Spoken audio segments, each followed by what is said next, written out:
Well, hello and happy Friendship Friday!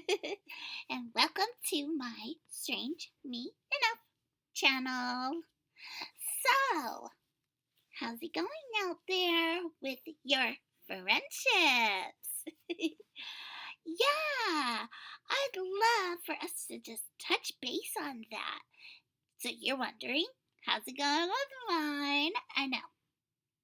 Well, I will say that during this time of the year, as with many times of the year, it can be challenging for me to keep up a good schedule with seeing my friends and talking to my friends, even, okay?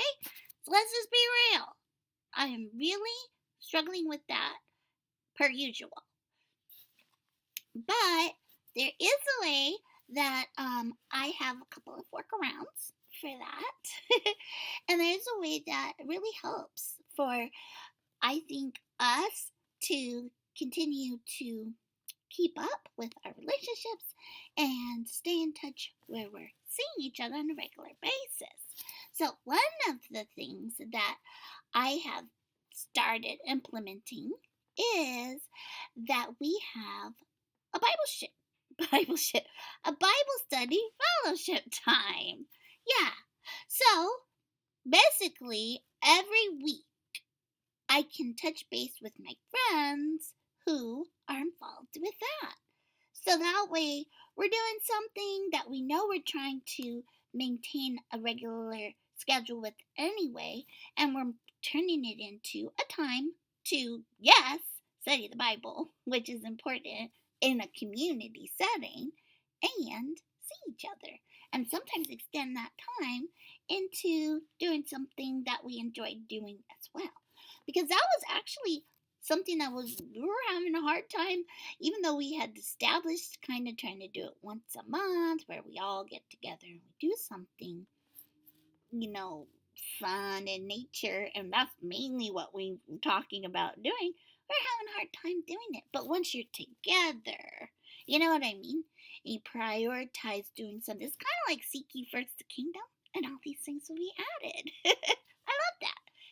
And speaking of the Bible, in Bible study, I have a really great example of a friendship in the Bible, and I'm sure if you are familiar with the Bible, you've heard of this relationship.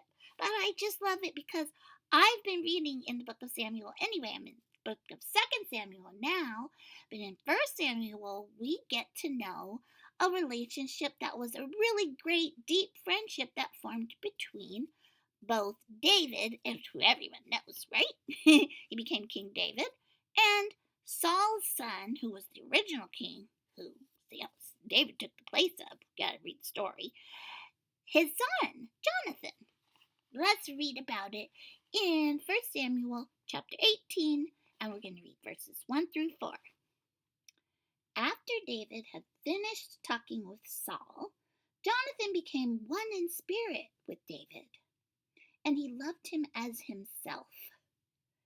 From that day, Saul kept David with him and did not let him return home to his family. And Jonathan made a covenant with David because he loved him as himself. Wow, Jonathan took off the robe he was wearing and gave it to David, along with his tunic and even his sword, his bow, and his belt. So he was just like, here, I want you to know that I am dedicated to you in this relationship. I'm laying something down to give to you in display of that, right? Now, Saul was the king. So it was kind of interesting that he was like, hey, you just stay in here. But have you ever had those kind of relationships or friendships when you were young or when kids are young and they just like spent a whole lot of time at the other person's house or vice versa? Whether we weren't the king and the queen and said, hey, this is a good thing. I'm just keeping you here, okay? But I did have my daughter had a relationship like that where it was like, okay, this is your sister.